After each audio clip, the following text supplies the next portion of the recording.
So hello guys, first almost welcome our first blog. তো তোমরা প্রত্যেকেই দেখেছো যে আমি দীঘাতে গেছি, অলরেডি তোমরা স্টোরিতে কিন্তু দেখেই নিয়েছো। বাট দীঘাতে গিয়ে কিন্তু আমি প্রচুর এনজয় করেছি, প্রচুর মোটিভেটেড ছিলাম, প্রচুর ঘুরেছি, প্রচুর কিছু করেছি। কেননা দীঘাতে তোমরা প্রত্যেকেই গেছো, বাট এর আগে আমি কখনো দীঘাতে যাইনি। আমার লাইফের ফার্স্ট টাইম কিন্তু আমি দীঘাতে গেছি, তাও টিম টার্গেট বেকার্সে সোর্সে। তো তার জন্য তো আমি প্রচুর এক্সাইটেড ছিলাম, কেননা ফ্যামিলি ট্যুর, ইভেন টিমের সাথে ট্যুর করা প্রচণ্ড একটা আলাদা বিষয়। তার জন্য প্রচুরভাবে মোটিভেট ছিলাম। তো দীঘাতে গিয়ে আমরা কি কি করেছি, কতজন পার্টনার গেছি, কোথায় কোথায় ঘুরেছি, ইচ অ্যান্ড এভরিথিং কিন্তু আমি একটা ভিডিওর মাধ্যমে তুলে ধরার চেষ্টা করেছি। তো সবার কাছে একটা ছোট্ট রিকোয়েস্ট আমার পুরো ভিডিওটা কন্টিনিউ দেখার জন্য। তো চলো শুরু করি। रुको रुको ऐसे नहीं, शुरू से दिखाता हूँ। সো গাইজ, এখন বাজে সন্ধ্যা 6:30। তো 6:30টার সময় আমি বাড়ি থেকে বেরিয়ে পড়েছি দীঘা যাওয়ার উদ্দেশ্যে। অ্যাকচুয়ালি আমার আর ঘুম হচ্ছিল না বাড়িতে, যে কখন বাড়বো কী বলো তো, প্রথমবার যেহেতু দীঘা যাচ্ছি, এবার খুবই এক্সাইটেড ছিলাম, তার জন্য বাড়ি থেকে বেরিয়ে পড়েছি। এখন আমি হরিণঘাটে যাওয়ার উদ্দেশ্যে। তো চলো এখন যাওয়া যাক। সো ফাইনালি আমি এখন হরিণঘাটেতে চলে এসেছি। অ্যাকচুয়ালি আমাদের ম্যাক্সিমাম টিমমেটসের বাড়িই ছিল হরিণঘাটেতে। তো আমি ছোটো দিশা ম্যাডামের বাড়িতে ছিলাম। তো ছোটো দিশা রেডি হচ্ছে, দেন আমার মনে সাজের কিছু কমতি আছে, দেন আমি ওর সাথে রেডি হয়ে স্টার্ট করে নিলাম। দেন আমরা রেডি হয়ে ফাইনালি রাস্তার ধারে চলে আসলাম আমরা জাগুলি যাওয়ার উদ্দেশ্যে।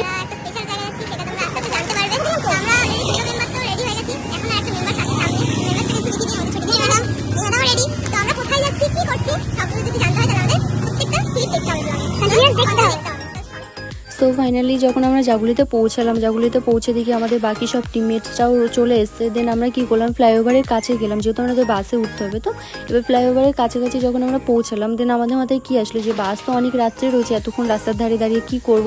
তখন আমরা প্রত্যেকে মিলে ডিসাইড করলাম যে জাগুলি যেহেতু আমাদের আরেকটা টিমমেটস রয়েছে, দেন সবাই মিলে আমরা ওই দিদির বাড়িতে চলে গেলাম। তো দিদিভাইয়ের বাড়িতে গিয়ে আমরা তো সেই লেভেলের এনজয় করছি, ঘুম কারোরই আসছে না, সেই লেভেলের গান চালিয়ে দিয়ে ডান্স করা হচ্ছে। দেন আমাদের যারা হাউস ওয়াইফ ম্যাডামরা ছিলেন, তারাও সারাদিন সংসারের কাজটাও সব কিছু সামলে এসছেন। তো তারা প্রচুর টায়ার্ড হয়ে গেছে, দেন তারা কী করেছে, ওখানে ঘুমিয়ে পড়েছে। এবং আমাদের তো চোখে কোনো ঘুম নেই, আমরা সেই লেভেলে শুধু ডান্সই করে যাচ্ছি। ইভেন আমাদের পাশের রুমের স্যারেরা ছিলেন, তারা ডিসকাস করছিলেন কিছু বিষয় নিয়ে। এবং এইখানটায় কী হয়েছে, সবচেয়ে মজার বিষয় কি, আমাদের যে দাদাভাই ছিলেন না, দাদাভাই বসে বসেই ঘুমাচ্ছেন বাসের জন্য ওয়েট করতে করতে। তো সেটা নিয়ে আমরা প্রচুর হাসাহাসি করছি। দেন আমাদের বাসে যেহেতু টাইম হয়ে গেছিলো, ওই জন্য আমরা রাস্তার ধারে চলে আসি। হ্যালো এভরিওয়ান, আজকে আমরা পুরো গ্রুপে যাচ্ছি দীঘা। তো হ্যালো, এখন বাজে রাত 1:30। আমরা শুনশান রাস্তায় দাঁড়িয়ে আছি, শুধু কোনটা বাস আর কোনটা লরি গুনছি। আমাদের বাস এক্ষুনি আসবে এবং সবাই মিলে যাচ্ছি দীঘাতে। তো সবাই এক্সাইটেড তো? তো দীঘাতে কি কি হচ্ছে না হচ্ছে দেখার জন্য পুরো ভিডিওটা সঙ্গে থাকুন। আর স্পেশালি যারা আজকে আসলেন না, তাদের কতটা কষ্ট হওয়া উচিত, কি মনে হয় আপনাদের?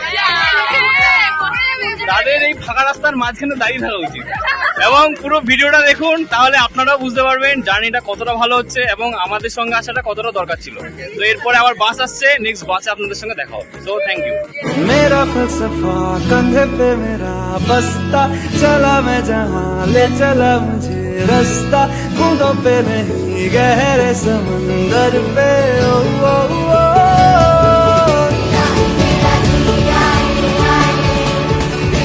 मेरा जिया आए।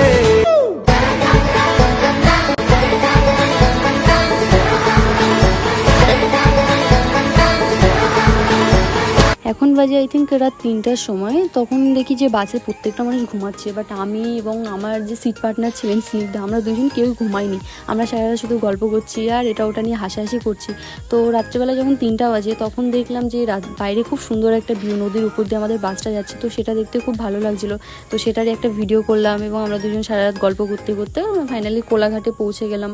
তো কোলাঘাটের ওইখানে আর কোনো রকম ভিডিও আমি নিইনি। একেবারে যখন আমরা ওখানে পৌঁছে গেলাম, দেন সেখানেও আর কোনো রকম ভিডিও করা হয়নি, যেহেতু টায়ার্ড ছিলাম, সারা রাত ঘুমিয়ে। তো একটা সেলফি নেওয়া হয়েছে। আমরা ফাইনালি ওখানে পৌঁছে গেছি।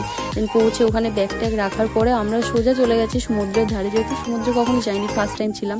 দেন সমুদ্র থেকে এসে আমাদের রুমে চাবি দিয়ে দিয়েছিল। তো রুমের মধ্যে সবাই ছিল, আমি আর যাইনি, যেহেতু বাকিদের সবার সাথে কথা বলে দেন আমি রুমে ঢুকছি। তো সেটারই একটা ভিডিও এখানে শেয়ার করা হয়েছে। যে পার্টনারগুলো থাকবে তারা রয়েছে, বাট আমি এখন রুমের মধ্যে প্রবেশ করিনি। তো আমি দেখাবো যে আমাদের রুমটা কেমন হচ্ছে বা কতজন পার্টনার আমার সাথে রয়েছে। তো ম্যাডামকে একটু রিকোয়েস্ট করবো রুমের দরজাটা খোলার জন্য।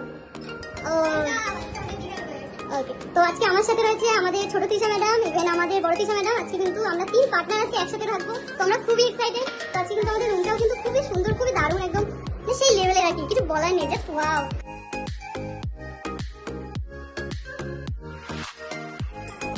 বিশেষ করে আমাদের ব্যালকনিটা, ওয়াও, জাস্ট ওয়াও ব্যালকনিটা। ও কি লাগছে, ও গাইস এখান থেকে পুরো রাস্তার ভিউটা দেখা যাচ্ছে, বৃষ্টি পড়ছে, ওয়েদারটা জাস্ট ওয়াও। বৃষ্টি তো অলরেডি হাতও ভিজে গেছে, সেই রুমটাই কিন্তু। ওকে, আরেকটা জিনিস দেখানো কিন্তু বাকি আছে, সেটা হচ্ছে ওয়াশরুম। কারণ সব জায়গাতে থাকার মেইন একটা জিনিস যেটা আমাদের মানে লাগবেই লাগে, সেটা হচ্ছে কি ওয়াশরুম। তো ওয়াশরুমটাও দেখা যাক কি হবে। ও গাইস ওয়াশরুমটাও কিন্তু সেই লাগছে কিন্তু ওয়াশরুমটা, ওয়াও জাস্ট ওয়াও। শুধুমাত্র এখন রুম টুরের ভিডিওটা দেখালাম, এখন অনেক কিছু বাকি আছে, শুধু কন্টিনিউ দেখতে হবে। দেন আমরা রুমে ঢুকে স্নান টান করে ফ্রেশ হয়ে নিলাম। অ্যাকচুয়ালি সারা রাত সেভাবে ঘুমটুম হয়নি, তো তার জন্য স্নান টান করে ফ্রেশ হয়ে দেন আমরা লাঞ্চের জন্য নিচে চলে আসলাম। সেখানে আমাদের লাঞ্চ অলরেডি রেডি ছিল। এখানে অনেক রকম আইটেম ছিল, ফিশ ছিল, পনির ছিল, দেন ওখানে আলু পটলের তরকারি, দেন এখানে পাঁপড়, চাটনি, মিষ্টি, আইসক্রিম, এই ধরনের কিছু মেনু ছিল। দেন আমরা এগুলো লাঞ্চগুলো কমপ্লিট করলাম। ইভেন এখানে যে সমস্ত মানুষরা রয়েছে সবাই খাওয়া দাওয়া করছে, সবাই আমাদের টিমমেটসরাই ছিলেন। পুরো হোটেলটাতে শুধুমাত্র আমাদের টিমমেটসরা ছিল। দেন আমাদের লাঞ্চ কমপ্লিট হয়ে যাওয়ার পর আমরা আমাদের রুমে চলে এসেছি। আর এখানে তোমরা দেখতেই পাচ্ছ যে এখানে একটা আম কেটে সবাই মিলে খাওয়া হচ্ছে। অ্যাকচুয়ালি কালকে যখন বাসে উঠছিলাম তখন আমি কিছু ফল নিয়েছিলাম। অ্যাকচুয়ালি বাসের মধ্যে আমার গাটা একটু গোলায়, তো তার জন্য কিছু টক ফল নিয়েছিলাম যাতে করে আমার শরীরটা ঠিকঠাক থাকে। তো সেটা কেটেই খাওয়া হচ্ছিল। আর ওই দুটো প্রতিবেশী রুম মেম্বার আমাদের রুমে চলে এসেছে। আর এখানে আমি আর তৃষা একটু পোজ দিয়ে নিই। দেন খাওয়া দাওয়া এবং মজা করতে করতে সন্ধ্যা হয়ে গেল। আর সন্ধ্যাবেলা আমরা রেডি হয়ে গেছি জগন্নাথ মন্দির দেখতে যাওয়ার উদ্দেশ্যে। তো আমরা এখানে সব টিমমেটসরা রেডি হয়ে বেরিয়ে পড়েছি। অলরেডি মন্দিরের ভিতরেও চলে এসে এখানে একটু বিষয় নিয়ে হাসাহাসি করা হচ্ছে, কারণ আমার মুডটা একটু অফ ছিল। তো সে কারণেই অর্পণ স্যার আমাকে বলছে যে সানিয়া তুমি কি মারপিট করে এসছো নাকি, তোমার মুডটা এরকম কেন?